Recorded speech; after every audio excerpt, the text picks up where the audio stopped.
পারছি না, আমি তখন আপনার কাছে যাবো। কিভাবে রাখবো বলুন? আপনি দেখান না, আপনি দেখান। আপনি নাগরিক তো, আপনাকে রাষ্ট্রের উপর আস্থা রাখতেই হবে। আমি আস্থা রেখেছি, আমার কি করে আস্থা রাখেনি? আমাদের কোনো নিরাপত্তাই নেই।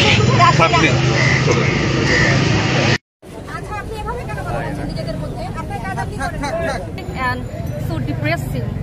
Okay. How many people died? As according to some, okay, there's many undocumented deaths we have seen. Documented deaths. Documented deaths. According to papers or according to newspapers. paper, they are saying 226. It must be much higher in number. What are you expecting from here? What are you expecting from here? We expect and please stop suppressing. That's all I can say. Faim আসো, আপনি করার কে? হ্যাঁ, ফাইম ধরো। হ্যাঁ, প্রশ্ন করুন। তারপরও আমাদেরকে কোনো মতে দেওয়া হয়নি। আচ্ছা, এখানে আসার পর সিচুয়েশনটা কি হয়েছে একটু বলেন আপনারা। সিচুয়েশনটা আমরা পুলিশকে অ্যাড্রেস করার ট্রাই করেছি যে আমরা এখানে শুধু দাঁড়াতে চাচ্ছি 10 মিনিটসের জন্য। আমরা আমাদের যে কষ্টটা আছে এরকমভাবে এখনো মানে খুন বলা যায় হত্যাটা এখনো বন্ধ হচ্ছে না, যেখানে একটা লেজিটিমেট রাইটের জন্য আমাদের স্টুডেন্টরা যেখানে প্রটেস্ট করছে সেখানে এই ব্যাপারটাকে অ্যাড্রেস না করে still the government is trying to suppress the situation. তো আমরা এটাই বলেছি যে আমাদের হাতে তো কিছুই নেই, শুধু একটা ব্যানার নিয়ে আমরা 10 মিনিট আমাদের শোকটাকে প্রকাশ করতে চাই, কিন্তু আমাদেরকে কোনোভাবেই অনুমতি দেয়নি, মানে দাঁড়াতে দেয়নি আপনাদেরকে।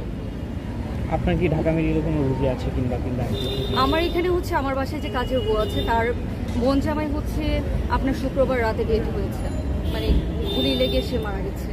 সো একদম by relation I do not have care. আমি রাবেয়া বলছি। পুলিশের আচরণটা আপনাদের কাছে কেমন মনে হয়? আসলে আমি কি বলবো, যেখানে আমাদের বাচ্চাদের কারো জীবন এখানে নিরাপদ না, সেখানে আচরণ নিয়ে আমার বলার মতো কিছুই খুঁজে পাচ্ছি না। ঠিক আছে, থ্যাংক ইউ। ওকে, ইয়া ভাই আমি 3 সন্তানের মা, সন্তানের মা হিসাবে আমি আসছি। হ্যাঁ, আমি এই বাচ্চাগুলোকে যখন আমি দেখি ডেড বডিগুলি, যেটুকু আমরা লাইভ দেখেছি আর কি, তাতে আমি মা হিসাবে ঘরে থাকতে পারি না। এখন আসলে এটা ছিল একটা কোটা আন্দোলন, সেটা সুন্দরভাবে সমাধান সম্ভব ছিল, কিন্তু সেটা তো হয়নি। এখন এই বাচ্চাগুলা কেন মারা গেল, কিভাবে মারা গেল, এবং সেইটা আমরা জানতে বুঝতে চাচ্ছি আর কি। অ্যাজ এ প্যারেন্টস আমাদের দায়িত্ব। হ্যাঁ, আমার 2টা সন্তান বাইরে থাকে, কিন্তু আমি ফিল করছি যে বসার ঘরে আমার একটা বাচ্চা লাশ, এটা তো আমি নিতে পারছি না। মানে রাষ্ট্র কোন দিকে যাচ্ছে সেটা আমি ঠিক বলতে পারবো। রাষ্ট্র কোন দিকে যাচ্ছে এটা তো আমরা সবাই বুঝতে পারছি, তাই না? সমাধান আমি মনে করি একসাথে বসা উচিত, 2 পক্ষেরই একসাথে বসা উচিত। সবসময় সমাধান, আমরা একটা পরিবার যখন কোনো সমস্যা দেখি আমরা কিন্তু একসাথে বসেই সেটা সমাধান চেষ্টা করি, এবং দেশের ক্ষেত্রে সেটাই হওয়া উচিত। আমি একজন নাগরিক হিসেবে মনে করি।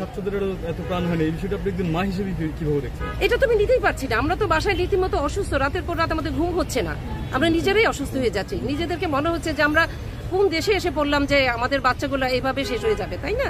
একটা যৌক্তিক দাবি ছিল। আমি তো এখনই যেতে পারিনি, আমি আসলাম একটু দেরি করে, আমি পেয়েছি মেসেজটা।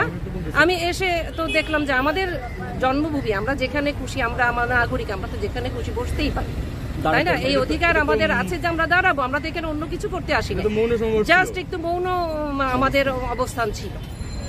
আমি বুয়েট কোয়ার্টার থেকে এসেছি আর কি। এখানে অনেক কিছুই তো আমাদের মন মতো হচ্ছে না, তাই না? আমরা যেটা আশা করছি সেটা হচ্ছে না, হওয়া উচিত। আমরা সেটাই চাবো যে ভবিষ্যতে আমরা সবাই সচেতন হই, নাগরিকদের যে অধিকারগুলো সেগুলোর জন্য আমরা সবাই একটু চিন্তা করে চলি। 24 আর 71কে যদি কম্পারিজন করি, 24 কতটা ভয়াবহ আপনার কাছে, এবং কেন এতটা গণহত্যা? ওইখানে আমাদের স্বাধীনতা লড়াই ছিল, সেটা অন্যরকম, মুক্তিযুদ্ধ। আমি অনেক ছোট তখন, খুবই ছোট, কিন্তু এখন যেটা দেখছি সেটা তো আমাদের স্বাধীন দেশে আমরা আশা করতে পারি না, তাই না? আমরা এটা মেনে নিতে অনেক কষ্ট হচ্ছে। কি নাম আপনার? আমার নাম সালমা। কতটা ওরা স্বাধীনভাবে থাকবে এটা আমরা বুঝতে পারছি না। সো ওদেরকে আমরা ছোট বাচ্চাকে নিয়ে আসছি, আমরা চাই যে ওরা এখন থেকে নিজের অধিকার নিয়ে নিজের অধিকার জানতে শিখুক, এবং তারা তাদের অধিকারের জন্য তারা এখন থেকে মানে তারা সচেতন হোক আমরা এই জন্য, এবং সবাইকে আহ্বান করবো যার যার অবস্থান থেকে এই অন্যায়ের বিরুদ্ধে প্রতিবাদ করার জন্য। ধন্যবাদ সবাই। ধন্যবাদ।